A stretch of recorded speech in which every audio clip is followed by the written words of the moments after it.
querido irmão Padre Caio, prezado diácono João, irmãos e irmãs dessa comunidade, também visitantes da nossa paróquia de Queluz, uma alegria retornar a esta novena.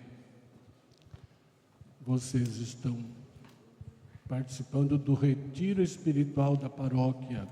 É sempre bom lembrar que a novena do padroeiro, da padroeira, é um momento privilegiado para a nossa família de fé. E agora já estamos no tríduo, né? Caminhando para o término, os que já fizeram a novena, os que vão fazer o tríduo. Pois bem, aproveita bastante. O tema desta novena foi também muito bem escolhido, né? Através do exemplo de Santa Ana e São Joaquim, que viveram a lei, as exigências da lei de Deus, e instruíram a nossa mãe, Nossa Senhora, na lei de Deus, nos instrumentos, na instrução da transmissão dos valores da lei divina. Estudo dos pergaminhos, da oração, a frequência do templo. Santana e São Joaquim transmitiram todos estes valores, todas estas profecias, até chegar o momento do cumprimento das profecias. Nossa Senhora foi educada, então, né, com esse estilo, com essa catequese das profecias do Antigo Testamento, até chegar o cumprimento da Palavra de Deus, o mistério da encarnação. Rever um pouco essas palestras, os sermões desta novena, com certeza vocês já colheram tanto da Palavra de Deus. Cada vez que nós participamos desses encontros novenários, nós temos que nos alimentar desse dom da Palavra de Deus. Permitir que esta mesma palavra oriente nossos sentimentos, nossa vida, nossa história.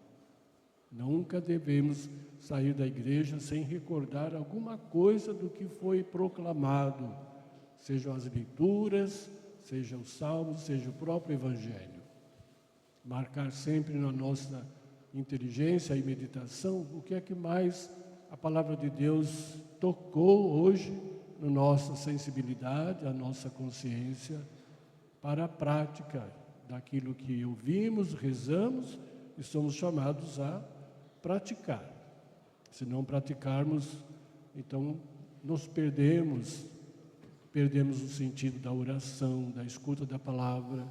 E é justamente essa escuta que hoje o Evangelho relata. E o texto nos propõe realmente rever um pouco essa questão da família de Jesus. O texto do Evangelho relata aquela cena em que questionam Jesus a respeito da sua família. Quem são meus irmãos? Quem é minha mãe? E ele proclama: todo aquele que faz a vontade do Pai, esse é minha mãe, é meu irmão, são minhas irmãs.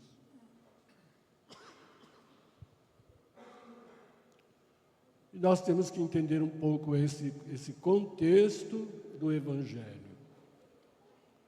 Esse texto para os irmãos separados é bastante polêmico, porque dá a impressão que Jesus não está valorizando a sua própria mãe. A gente tem essa impressão. É uma questão de leitura e de interpretação do texto.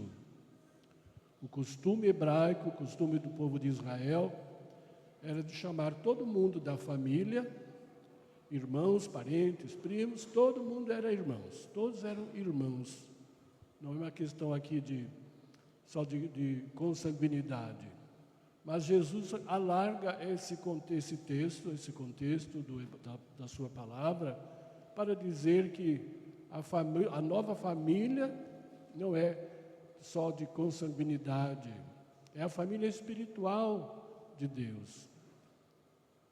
A paróquia é a grande porção do povo de Deus, dos irmãos e irmãs de Cristo na fé. Portanto, nós somos também parentes de Jesus no sentido espiritual do texto, porque nós escutamos a palavra de Deus, ouvimos, e Jesus diz, aqueles que observam, que põem em prática, esses são meus irmãos, minhas irmãs e minha mãe. Que certamente nós fazemos isso.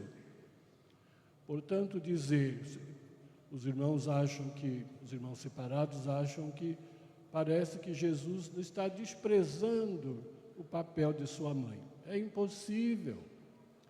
Porque o próprio Jesus, que nos ensinou a amar os inimigos, como que ele haveria de desprezar a sua mãe? Quanto mais ele amou a sua mãe em profundidade. E é bem assim, depois lá no Calvário, que acontece. Jesus entrega a sua mãe aos discípulos. E é ela, de fato, que vai cuidar da igreja, dos apóstolos, vai recordar, vai animar a comunidade instituída por Jesus. Então, esse é o sentido exato de interpretar esse texto. Não que Jesus esteja desvalorizando o papel de Maria. Porque ninguém, como ela, colocou em prática justamente a palavra de Deus. Desde o início, o que ela diz? Eis aqui a escrava, a serva do Senhor. Então, ela, melhor do que ninguém, botou isso em prática. Ela o tempo todo se tornou também discípula do próprio filho. Mãe, discípula e mestra. Isso que é curioso a gente recordar e lembrar nos bate-papos aí com os irmãos separados, que não têm a fé que nós temos e que às vezes inverte tudo, dizer essa palavra sempre, absolutamente. É uma questão de cultura do tempo dos israelitas, uma cultura que foi transmitida, onde os membros da família, todos eles eram considerados irmãos e irmãs. Por isso que Jesus disse, esses são meus irmãos e minhas irmãs. Não que Nossa Senhora tivesse outros filhos, porque a ideia que passa é essa. Que eles interpretam assim, né? Por quê? Para desvalorizar a virgindade de Nossa Senhora. Isso é um absurdo. Então, ter muito claro isso, que nós somos essa família de Jesus. Nós pertencemos, pela espiritualidade, pela força do Espírito Santo, a essa descendência da fé, pela fé. A igreja nos ensina e transmite isso. E nós devemos nos alegrar por termos realmente esta intimidade. E onde mais que nós vamos aprofundar isso é justamente na convivência de uma paróquia, da comunidade, das capelas, das pastorais, das irmandades, dos movimentos, porque nos pequenos grupos nós nos conhecemos melhor. E essa linguagem aparece, né, na nossa convivência. Ô irmão, irmão daqui, irmão de lá. Tudo bem, isso é ótimo, contanto que sejamos fraternos e nos queiramos sempre muito bem. E é assim que se transmite esta realidade da família espiritual de Jesus, que somos todos nós. Nós pertencemos a esta ordem que ele disse. Nós fazemos parte dessa sua expressão, porque escutamos essa palavra. O tempo todo estamos meditando a palavra e certamente nos esforçamos para pôr em prática, porque é necessário escutar. Se a gente não escuta, o tema da novena é de escutar realmente e ser instruído pela palavra e pôr em prática. Como que eu vou pôr em prática se eu não escuto, não sei da procedência, não estudei melhor a transmissão da palavra de Deus? E nós temos contato com ela o tempo todo. Então, se escutamos, seja pela televisão, pelo rádio, pela internet, textos, novenas, palestras, sermões, estamos escutando. Estamos sempre aprofundando, de fato, essa escuta, né? Cada vez que escutamos, temos que, de fato, com muito esforço, colocar em prática. E essa exatamente a questão. Pôr em prática significa fazer nossas renúncias, trabalhar a nossa conversão, porque senão perdemos o sentido da intimidade com Cristo, com a palavra, com tudo aquilo que Ele propõe à nossa convivência. Temos que ser fraternos, temos que nos respeitar sempre uns aos outros, valorizar o irmão, a irmã, entender a sua convivência, entender, fazer parte, ajudar. Se nós não nos ajudarmos fisicamente, espiritualmente, vai ser uma negação. Porque não podemos ficar um pisoteando o outro, é feio. Isso não agrada a Deus, não faz parte dessa intimidade religiosa, dessa espiritualidade cristocêntrica. Cristo, a palavra de Cristo é realmente a nossa centralidade para pôr em prática o que Ele transmitiu. E nós somos convocados a isso. Então, escutar numa novena todas essas homilias e entender os recados da palavra de Deus é a melhor coisa que devemos fazer.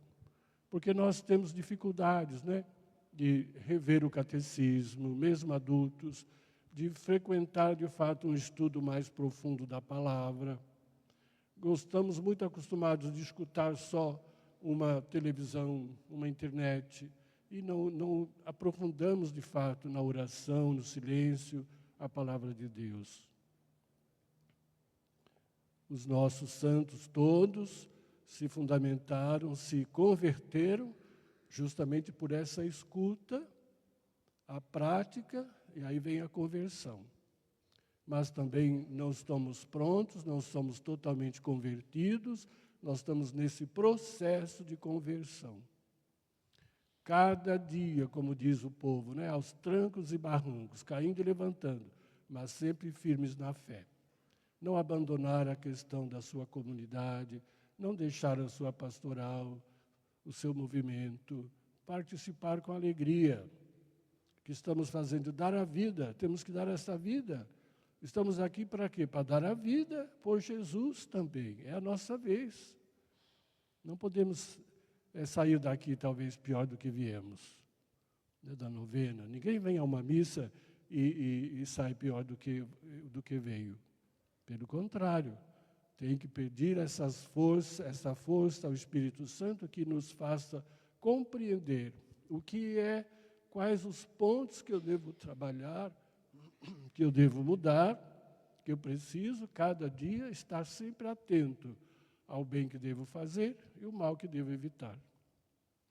Isso não é uma tarefa difícil, nós sabemos de tudo isso, mas é que na correria de todo dia, pouco a gente aprofunda essa realidade.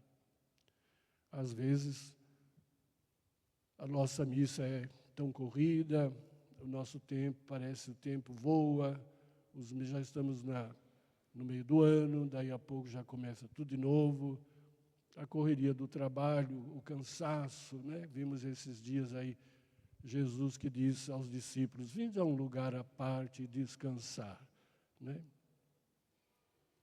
O povo viu que eles foram para um determinado lugar e chegaram lá primeiro do que eles. Jesus tinha convocado os discípulos, vinde a um lugar à parte, vamos descansar um pouco. Mas Jesus deixou eles descansando e foi atender o povão. Então, esse cansaço persegue também a nossa história. Estamos cansados da vida, talvez da comunidade, estamos cansados do trabalho, estamos cansados da família, o esposo cansa da esposa, a esposa cansa do esposo, os filhos cansam do pai. É um cansaço terrível que vai nos afastando da realidade, da presença de Deus na nossa vida e dessa família da qual somos parte. Não podemos cansar de vir à igreja, porque de fato é aqui o lugar privilegiado onde Jesus toca ao nosso coração, à nossa inteligência, nos refaz pela palavra, pela Eucaristia e também nos envia. Um católico não pode ficar sem a sua missa, não pode ficar sem a sua devoção particular. A devoção aos santos de Deus e santas de Deus nos auxiliam, porque eles são o próprio Evangelho vivo. Se nós pedimos a intercessão de Santa Ana, pelos seus merecimentos, né, de ser a mãe de Jesus, São Joaquim. Então nós temos esta certeza de que junto de Deus continuam sempre intercedendo por todos nós. Louvado seja Jesus Cristo.